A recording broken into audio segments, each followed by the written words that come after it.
All right. All right. All right. Let's Now, are get you it. sure you're ready? I'm positive I'm ready, Stu. Okay. Matt, are you ready? I am. I'm All good, right. All man. right. I'm Cool, good. man. Let's do it. All right. What's up, everybody? This is Stu and David, and this is Filling the Storehouse podcast. And we have a pretty cool guest on today. His name's Matt King. He's kind of a big deal. What's up, man? How are you? I'm good, man. Thank you guys for having me. Yeah, dude.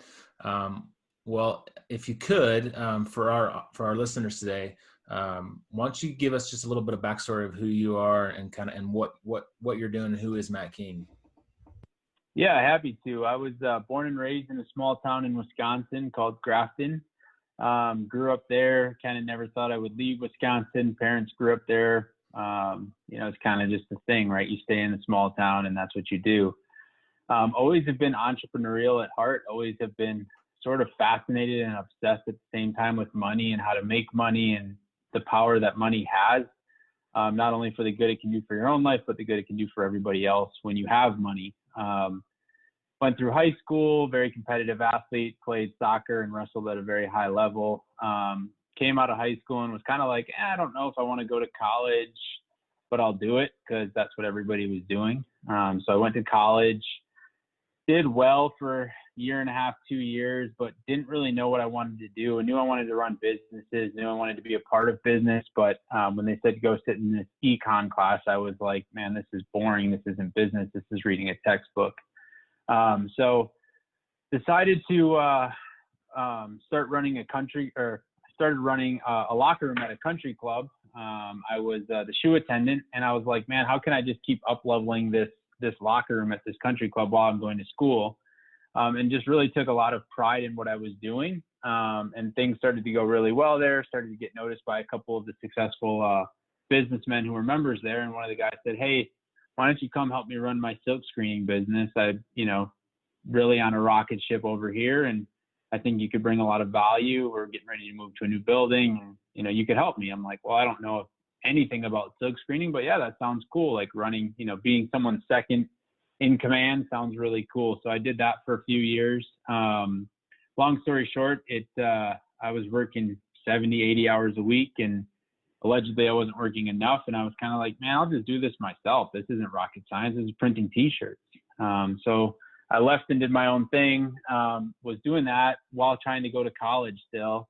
And it came down to I had a 1,500 shirt order for a hospital. They were doing like a 5K. And I remember the shirts were due on like a Friday, and Thursday night is when all the shirts came in. So I literally had 8 hours to print all these shirts, and I was doing it by hand. And it was like, do I print the shirts or do I write the paper? Both are due Friday. One is going to pay me $7,500 and the other one's costing me $5,000. And that was kind of like the aha moment for me. I was like, man, school is just not for me. There's a lot to be learned, and school is really, really powerful. But for me, it was just, I'm better learning by doing. So did that for a few years. My wife now was just graduating from college, and she said, hey, I'm going to go teach in these inner city schools of DC. And I'm like, you're crazy, but I'll go with you. And so we moved across the country, sold that business. Long story short, got linked up with some pretty cool entrepreneurs. The first one being Pat Hyben, who is an author, best-selling author in his own right. Met him at a camp for children with incarcerated parents, just a volunteer gig that I did when we got out there. I wanted to give back a little bit. And who is this Pat Hyben? I'm like, hey, what do you do? And he and I were chaperones, and he's like, I'm an investor. I'm like, what the heck does that mean? You're an investor. I'm like, who is this guy? So I started doing some research that night. I'm like, man, this guy's impressive. Again, long story short, had an opportunity to go work for him, help him launch a couple projects he was doing. One of which was called GoBundance, which is an adventure mastermind group for hard charging entrepreneurs. He said, hey, we have an event down in Florida. I want you to go down there. You're going to be working 14, 16-hour days. Volunteering, but we need your help. So I went down there, was volunteering at this event, and this other guy named David Osborn, who's one of Pat's best friends, happens to be at this event. And I'm like, man, this David Osborn guy's impressive. Like, just ADD entrepreneur, super aggressive, super direct, super hard charging, big goals, big vision. I'm like, this guy's impressive. So went home from that trip back to the normal life, and then had to go to another GoBundance trip out in Tahoe, and was volunteering at that, and just sort of subconsciously was interested in David and being like around David, learning from David, kind of being a sponge. And from that trip kind of built a little bit of a relationship with David. And a couple of weeks after that trip, he called and said, "Hey, what would it take to get you to Austin?" So I've been here in Austin for about 6 years now, 5.5 years. Didn't take much to decide to leave Landover, Maryland, which is the home of the Washington football team, and move down here to Austin, Texas, which is just an awesome city and an awesome place. And I've been working side by side with David for, like I said, 5.5, 6 years now. When he hired me, he said, "Hey, my world is a mushroom cloud getting ready to explode. I think you're a very talented kid, but honestly, I don't know what you can do for me. Look over my shoulder and just start taking things off my plate." So from day one, I was just working out of his house, just watching what he was doing, trying to be of service any way I could. And like the first thing I vividly remember noting was David was always late for like his morning meeting. So like that first meeting, like 9 o'clock, 10 o'clock coffee, it was like this like scramble and cluster to get David to that meeting every day. It was like he would literally push up until the last minute he could leave the house. And then it was always like, "Where's my wallet? Where's my phone? Where's my work journal? Where's that file? Where's my coat if it was raining?" And it was like, and then he would always call me on the way and be like mad at himself that he was late. He's like, "Man, I never used to be late for people. I'm always late now." And so I was like, this is ridiculous. So what I started to do was I started to back out his car every day and put it in the driveway. I'd put his sunglasses in there, his journal in there, his wallet in there, his keys in there, umbrella if it was raining. And I would text him while he was getting ready and say, "Hey, everything's in the car. You're ready to go."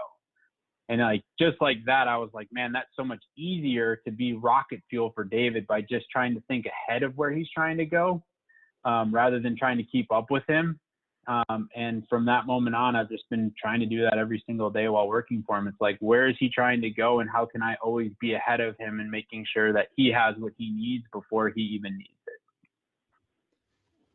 Man, so one thing that's clearly abundant and obvious to me, abundantly obvious to me, is that you're a humble guy, right?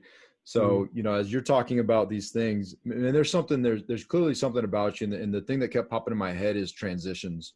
A lot of our listeners are military guys and gals. They're veteranpreneurs, or they're folks that have dedicated potentially a life, a career, or even a term of service, and they're looking to transition. And as you're talking, man, you go from you go from this locker room thing, right? You're doing something that catches the eye of a business person.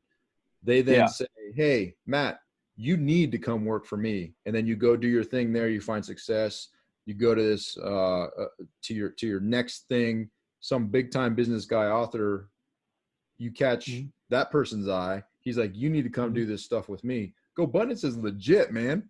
Like, that's an awesome organization. They do crazy things. And then David Osborn's like, "Yeah, I don't. You're a talented kid. You need to come and look." Dude, those are huge opportunities. And I think so. One thing I want to really emphasize is, one, you're freaking awesome. Obviously you bring a significant skill set, but I'm kind of curious if you could touch on that a little bit, because I think a lot of our members that are listening are afraid to transition, and they're afraid to go from what they're doing into this bigger thing. And they're afraid to go from that bigger thing into the next bigger thing. I think it's human nature. If you could touch on like some of the details of those transitions, because I think you kind of glossed over it, but those are significant life events. Yeah, I mean, the first one was pretty easy for me, like the locker room to running this company, that made logical sense. The second one was not so easy, which was running this company to doing my own thing.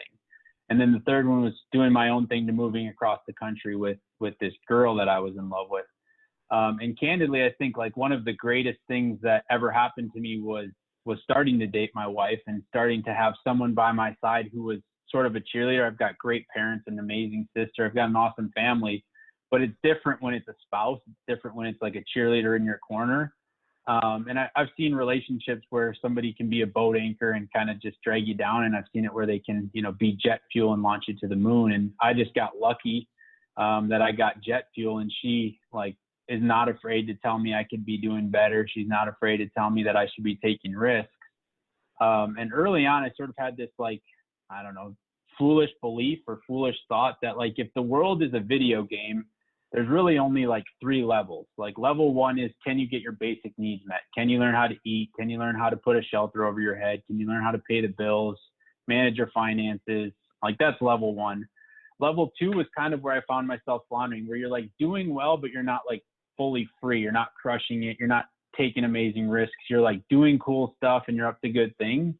And level 3 is just whatever you want to make it. And so I've always just kind of said to myself, like, if I want to get to level 3, you have to take risks. Just like in a video game, you have to take risks. And I've just continually challenged myself to take the risks that I thought were necessary in order to have the life I want. Well, I think there's also, we hear your story, and a lot of people will say, like, oh man, he's just been lucky. He just was at the right place at the right time, and just kind of lucky to like run into this super successful dude. And, he decided to bring him into his corner, but I bet you it's not just luck, right? What do you think it is about just who you are as a person, that attracted these type of people that said, Pat Hyben said, hey, you're a good kid. Why don't you come work with me? And, David Osborn, hey, I like you. I don't know what you can do for me, but I want you on my team. Like, there's something there, right? Like, what do you think that is?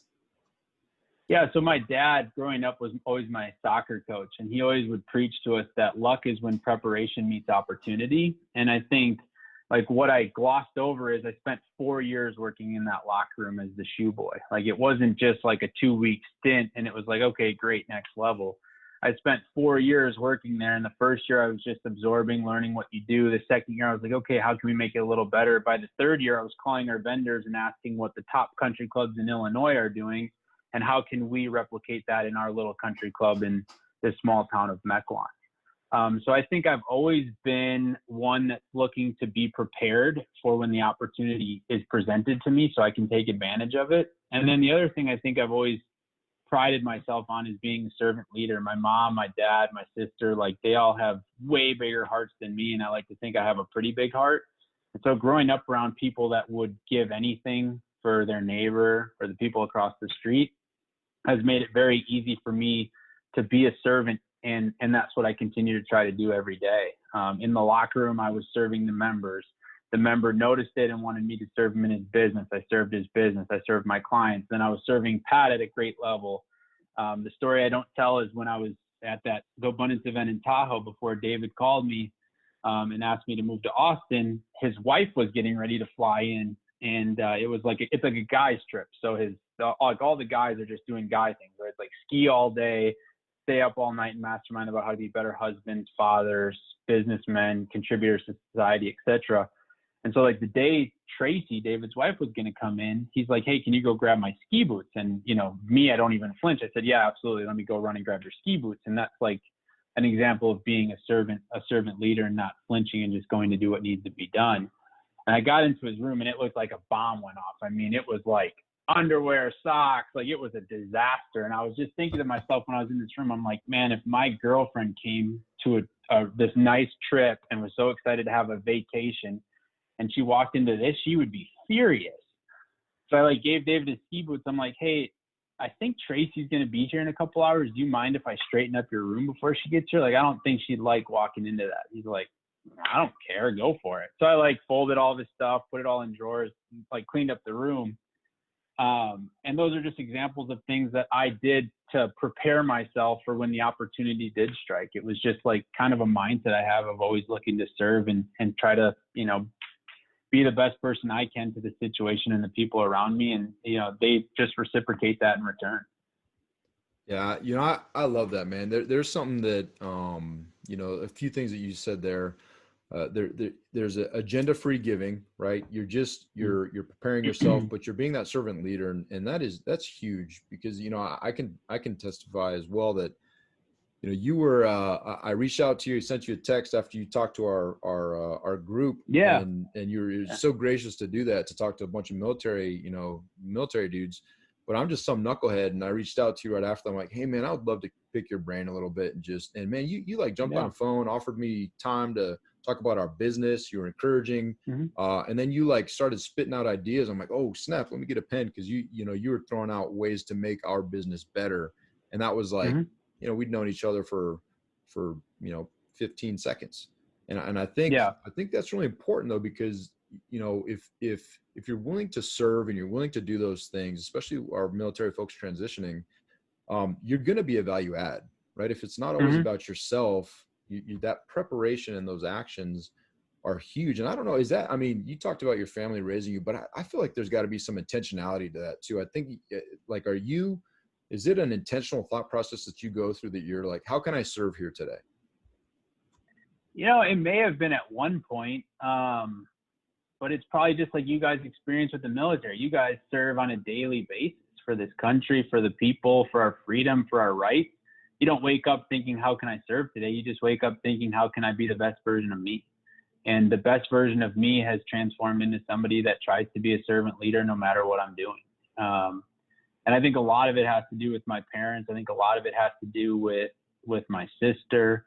And then I think a lot of it just has to do with like when I was younger. I mean, look at the locker room, right? I was a shoe boy. All I did was clean people's golf shoes, shine their dress shoes, make sure there was sunscreen in the bathroom, and that the mouthwash wasn't empty. Like that is the definition of being a servant to those guys, right? Like that's literally what I was. And what I saw very early on, like when I was 17, 18, was like the value that having spray sunscreen over cream sunscreen can bring somebody, like an entrepreneur, a successful person. And so like, I just saw that there was this unlimited potential if you just serve and don't expect anything in return.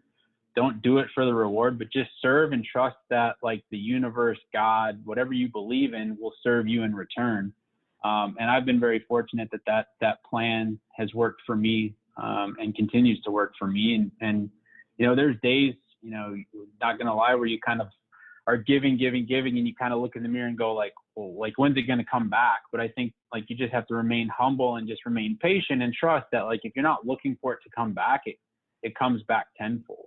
And I think like the other thing at a young age I realized was when I was younger, when you're a kid, you're taught like you give and you receive, you give and you receive. And I realized at a younger age that when you expect a gift in return for whatever gift you are giving, you're like always disappointed because the gift is never what you thought it was going to be, right? Like even if it's a Christmas gift, you're like, man, I really want this new headset for these headphones for my warm up at wrestling. And you get it and they're like, there's a wire on it. And you're like, man, I don't want a wired headphone. I want a wireless headphone. Like, what the heck is this? But I asked for the headphones and I got headphones. And I think the second you start to try to anticipate or expect what you asked for and how exactly it will look is the second you're going to be disappointed forever and you'll miss out on a lot of opportunities.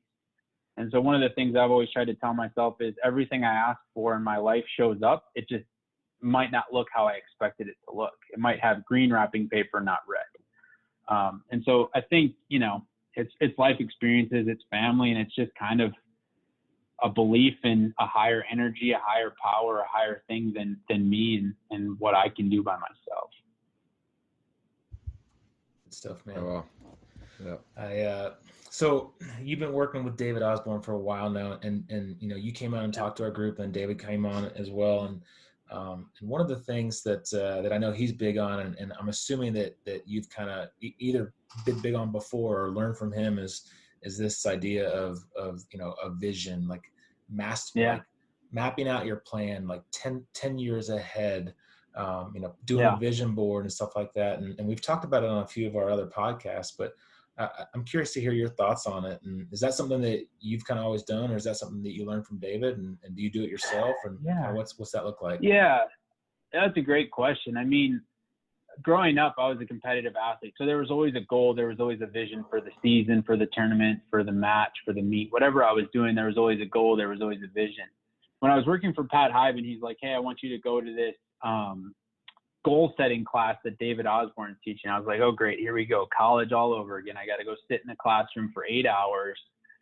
And I like get there and David's, speaking, and I'm like, I don't know who this guy really is, but Pat said I need to be here, so I'll be here. So I'm listening, and I'm like kind of getting interested, and all of a sudden he holds up like this purple journal. Like I'll never forget it. This like bright purple journal, and he pulls it out of like the back of his pants. He had it like in his belt. And he's like, "This is my journal." And I'm like, in my head, I'm going like, "Oh man, you got to be kidding me. What did I sign up for?" And he starts talking about how he journals every day and how he has goals and goal sets. And I'm like thinking in my head, like, okay, that's cool, but I have goals too. Like I know what I want to accomplish. I don't need to write them down. And he keeps going, and he starts talking about vision, and he starts reading this 5-year vision. Like, my name is David Osborn. I'm 55, blah, blah, blah, whatever his age is. And he's like, this is my 5-year vision. And he clicks the PowerPoint, and there's this amazing graphic that his wife, Tracy, has created. And it's like downtown Austin, and it's this like huge house with a family on the balcony waving, a boat going through the Austin, Lake Austin, all this real estate around, and he like points with the laser, tells everybody what everything is, and and somebody in the audience raises their hand, and they said, "You said it was your 5-year vision. What happened?" He's like, "Oh, well, all this stuff came true, so my wife's recreating another one." I'm like, "Holy shit! Make a 5-year vision, order a purple journal, set goals." Like instantly, it clicked with me. Shove it in the back of your pants. Yeah, put it in the back of your belt, exactly. Make sure it's bright purple. And so I was like all in from that moment on. I was like, man, this guy, you know, he's done it. He was talking about goal setting for 20 years, and this is what he's been able to accomplish. And I was like, just like, you know, you guys in the military, if you do something for 20 years, you just become an expert at it. Just like working out, if you do it for 20 years, time on task, you're going to become an expert. And I was like, I cannot start setting goals. I cannot have a clear enough vision for myself soon enough. And ironically enough, when I flew from Tahoe back to Washington, D.C. after that second GoBundance event, I was rewriting my 5-year vision on the plane. And I started the 5-year vision off. I still have a copy of it today. And I said, like, you know, the last 5 years have been incredible. I work in Austin, Texas. I live in Austin, Texas. I work for David Osborn. And like, I cannot like make this up. 2 weeks later, he called and said, "What would it take to get you to Austin?" And I was just like looking in the mirror of this apartment we were living in DC, and I was like, my gosh, that 5-year vision thing is pretty incredible. I need to rewrite that and like make it clearer and clearer and clearer. And now when I write it, it's like my wife is doing yoga. She likes to drive the white car out of the driveway, and the kids are in the back seat, and they're waving out the window, and the dogs are chasing the car up the driveway. Like I get so crystal clear on my 5-year vision. And I try to read it like 20 to 25 times a year, that like I just can't help but feeling like, even right now, like you almost get goosebumps reading it and talking about it because it's so real to me. And I just know without a doubt that I'll make it come true.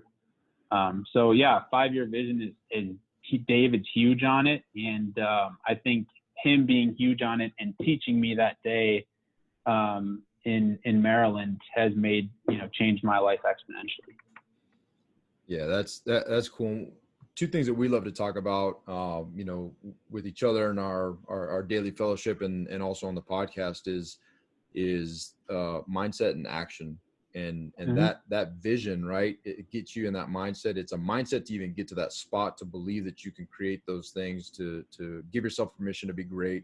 And then the action items to actually put it down and to do it and drive towards that, which is so awesome. And I'm curious, is there a kind of like a simple, you know, resource or website that you guys use to give a template that we could put in our show notes just to help people to get those creative juices flowing and be able to create something like that? Yeah, so David has a goal template. We have it online at thegoaltemplate.com. But I can also send you a blank copy of his goal template, and you guys can throw it in the show notes for people to go use. It's the same one I use, the same one he uses. You can modify it, you know, tweak it however you need. And it's really just kind of the 8 gardens of life, and, you know, everything from personal relationships to spiritual to genuine contribution to career. I mean, it kind of covers everything. And really the goal is to try to make yourself a better all around person, not just focus on fitness one year. And so by having those things in front of you, it makes it really real, and it makes it easy to track. And like you said, align yourself with your actions every day. No, that's great. And thank you for that. And we'll definitely put that out there for folks and we'll jump on that as well. 'Cause I just absolutely love the exercise of creating what that future is going to look like and driving to pursue it. Um, uh, One follow on to that, I'm just kind of curious, like, can you help us understand your why a little bit as well? Like, what are the things that you're looking at? Why are you creating these vision boards? Like, what is the overarching why that keeps you so driven to continue to create at such a high level and be such an awesome servant? Yeah, I think my greatest why is to do what I want with my family, when I want, wherever we want, with whomever we want. I saw my parents; they're amazing people, but my dad's been at the same company for 37, 35, some crazy number of years, and he goes to work and he's like, there every day by 7 and stays until 5, and he's just like an amazing employee. But he's always been kind of handcuffed by the job because you have to punch the clock. You only get 4 weeks of vacation, or he's been there so long he gets like 6 or 7. But nonetheless, it was like I want to live a bigger life, and if I want to go live overseas for a month when our kids are 12 or 15 years old, I don't want to have to be strapped to a desk punching a clock to make sure that we're able to pay the mortgage. So for me, it was always about like freedom. And the best way to that I know how to get freedom is through money and through just pure hard work while I'm 20 and 30, and hopefully I'll be able to enjoy the fruits of my labor as I get older and in my 40s. I think I know the answer already to it, but what's the vehicle that's getting you there? Like, what's the vehicle that's getting you the money, that's getting you the freedom? Yeah, well, right now it's work, right? Like in life, David always says you either work for equity or you're working for knowledge. And I'm fortunate enough to be in a place where I'm working for both now. So I do well in David's world, and I'm also able to invest alongside deals he's investing in. And, he's putting a way larger amount of money into these deals than I am. And if, he's willing to risk his money in that deal, why wouldn't I risk my money in that deal? And so it allows it to grow faster. And then it's about looking for deals, looking for single family deals. Like I know you guys have an amazing little business that focuses on passive income. And I think real estate is the number one vehicle to get to freedom. Passive income is the number one vehicle to get to freedom. And, having a single family property that some tenant pays off and gives you a couple $100 a month extra to live off of is like an absolute no brainer. So, I mean, a big part of my 5-year vision is how many single family units my wife and I own, what our real estate portfolio looks like, what the opportunities I've launched with David look like. And it's, just all about, I'm trying to also be very aware that life is like a marathon. It's not a sprint. And I oftentimes get very impatient. And I think when you get impatient, you can make foolish decisions. At least I know I have in the past. So I'm trying to remain like the tortoise and just trust that if I keep putting one foot in front of the other, keep doing the right activities, keep underwriting deals, keep looking at deals, keep reaching out for more deals, eventually deals will come into my lap that I'll be able to take advantage of, and that will make sense. Fortunately, I think, we're in a spot where the real estate market has done really well for everybody that's owned deals up until this point. So it's really good for everybody else. I haven't been able to quite take advantage of that like I've wanted to, because I've got this fear about buying at the top. But in 20 years, I'll probably regret that. I'll probably be like, man, I wish I would have bought more deals in 2018. What the heck was I thinking? Now with COVID and all that's going on in the world, I'm not wishing, but I'm also prepared again to take advantage of an opportunity if it presents itself, and people will call that luck. But I think we'll see some pain. I don't know how we don't. And I think when people have pain, that's when you can get good deals. So hoping to take advantage of that in the next 18 months, 2 years, whatever it takes. And then just cash flow assets, just go to sleep on assets. Yeah, no, we obviously love that plan. As you mentioned, we're focused on building a business that's built around that's built around single family homes and creating passive investments for our military folks. And it's extremely motivating to see a guy like you who's crushing it and spending time with guys like us, trying to get to the spot where you and potentially grow to be like dudes like Dave as well. And I think it's really encouraging when you look at these, and our listeners too, the impact that just listening to and learning some of these things from guys in that position is in itself an education. Like you said, you're working for an education or equity. in itself is a time investment, education, and then you can go on and do great things, which is incredible. And that kind of leads me, when are you writing your first book? When's that coming out? I don't know, man. I've helped David write his first 3. We're on number 4 now. And man, writing a book, it sounds like it's going to be so fun. And I'll just keep helping David write his. Is he giving you any royalties there with that, or what? Co-author on the front? You get co-author? Or? No, I don't need any of that stuff. I just want to be the man behind the curtain that helps him go to where he needs to go, and I trust that it will serve me in the long run. And to touch on one of the things, I'm inspired by people like you. I always wish I would have been brave enough and bold enough to be in the military. I always thought it would be so cool to serve our country and to go through like boot camps and say you've accomplished that, and go through the mental battles that you guys have had to go through to live the lives you have now. And like what I'm doing is peanuts compared to what you guys have done, and the listeners have done. Like I just wish I would have been braver growing up. My sister actually went to West Point. She was the brave one in the family. I was the coward that was like, no, I'll just go to this college thing and drop out of this college thing and go work in a locker room. But I have so much respect for the military, for you guys, for the listeners. I mean, I think, sometimes it can be scary to look at what other people are doing because it's not your skill set. But when you really think about what I do on a daily basis and what you guys do on a daily basis, I mean, this is easy. Like, this is so easy. I mean, I've got my back to the door and typing on a computer all day. I think in the military, you never have your back to the door, right? So just goes to show you, you guys could do this. It's easy. Now, I tell you what, though, I told you this before. I had no idea your sister was a West Pointer. So, kudos to her. She unfortunately probably didn't get into the Naval Academy, but that's fine. West Point's a good, that's solid right. backup. Yeah. No, I'm just kidding. It's a great backup for the Naval Academy. Good. Yeah, but I would offer too that and I told you this in a conversation that we had privately, but don't sell yourself short, because I think the impact of the stuff that you guys are doing and the fact that you're contributing to books that are changing lives is one small aspect, right?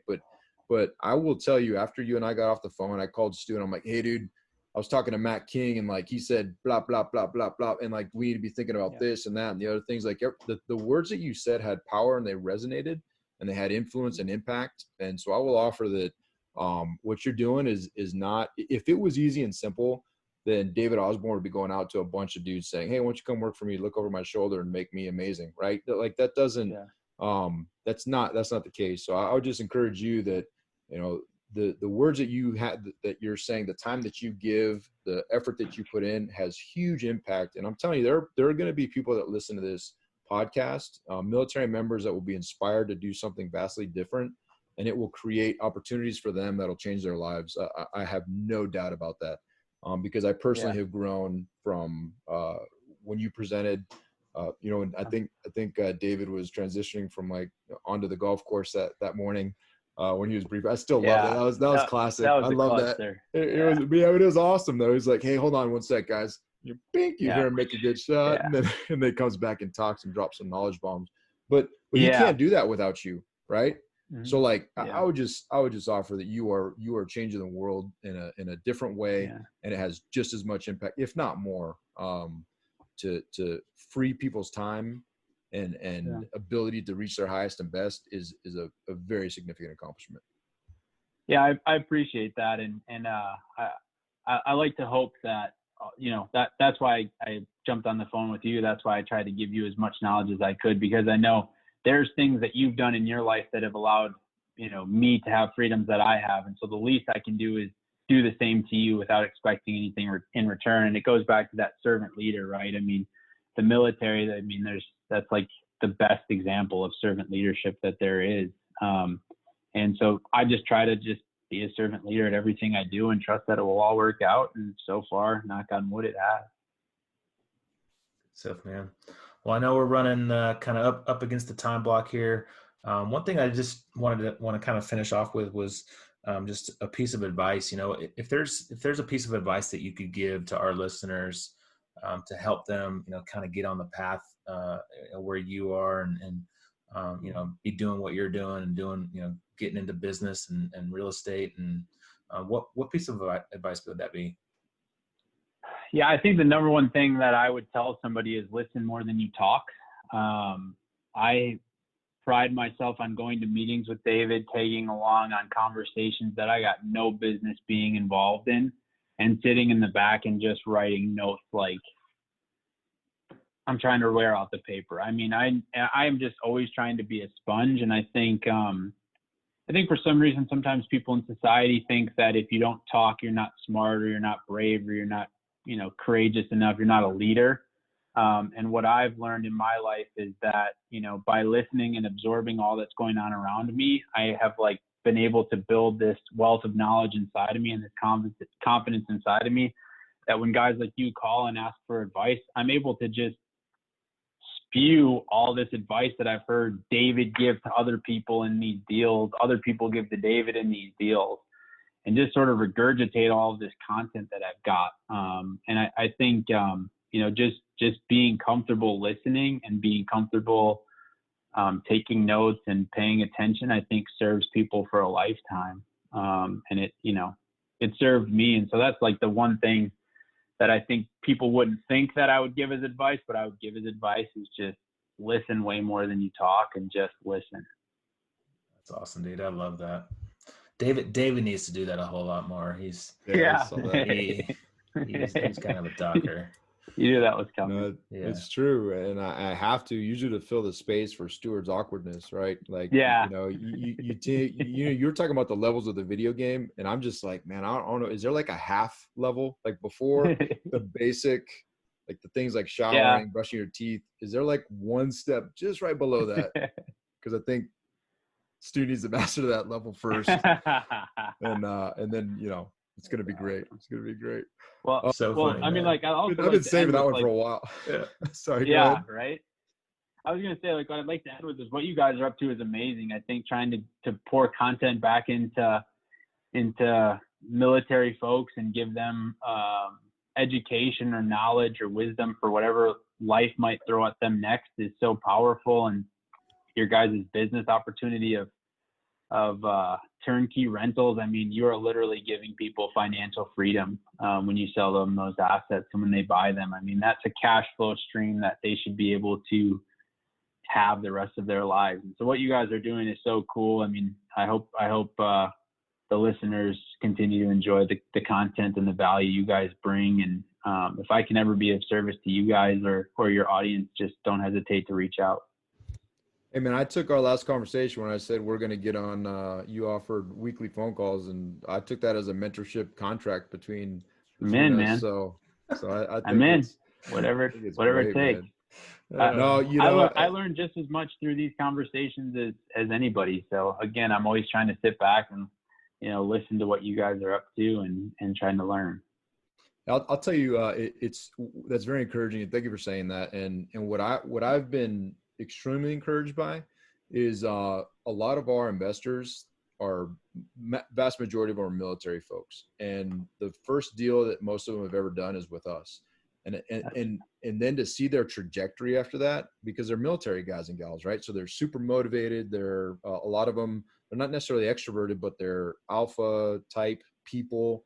And man, some of them is just absolutely blown up, and just to be a small part of that has been incredible. So I think, that what excites me about this is someone's going to hear what Matt King says, and they're going to take that and just blow up, and we'll never see it. We'll never know it. And we won't know till we get to heaven, the impact that we made, right, fully, but it's being made. And I think that there's so much incredible content and the knowledge bombs that you're dropping. I think people are going to really, it resonates with me. I know it resonates with Stu. Has to listen to the podcast usually again. I'll have to listen to it. Slow uptake. Yeah. We'll do some notes up for him. You notice he was talking a whole lot more, right? Yeah, exactly. Yeah. That's right. I need to shut up and listen, but right. It's super encouraging because, man, some of these guys are just going to go out and crush it, and it's exciting. So.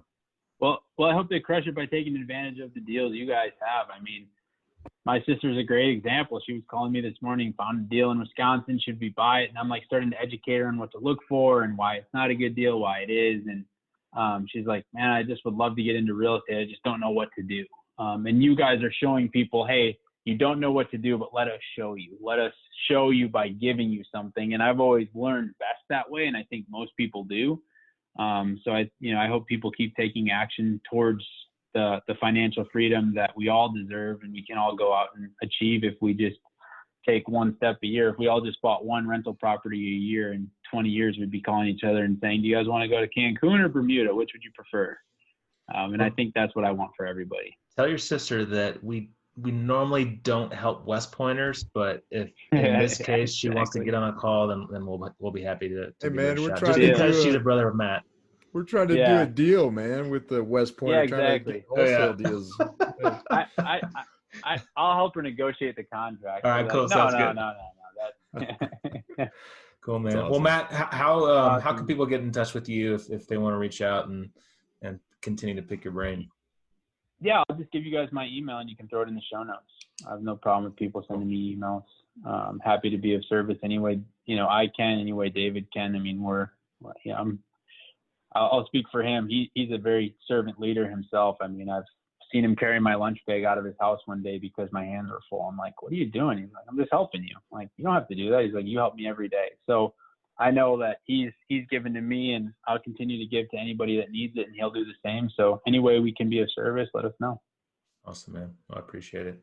Cool. And if you guys are ever in Austin, let us know. Come on down to Austin. We're going to be taking a trip intentionally down to Austin just to see you guys. Good. So that'll be a happy, because we're going to have an in-person mentorship at least once a year. So yeah. Deal. Well, Killeen's a place you guys should be buying properties. That's a great place to be buying properties. Yeah. We're actually talking to some folks there. So yeah. Nice. Well, if we can be of service in that, we've got some properties there and property managers and stuff. So happy to help there. Cool. Awesome, man. Awesome. Well, all right, everyone, thanks, I appreciate you listening. Go share this. Go tell your friends about this. Reach out to Matt. He's a wealth of knowledge. And most importantly, go fill your storehouse. Make it a great day. See you. Dale, thanks, guys. Appreciate it. Bye.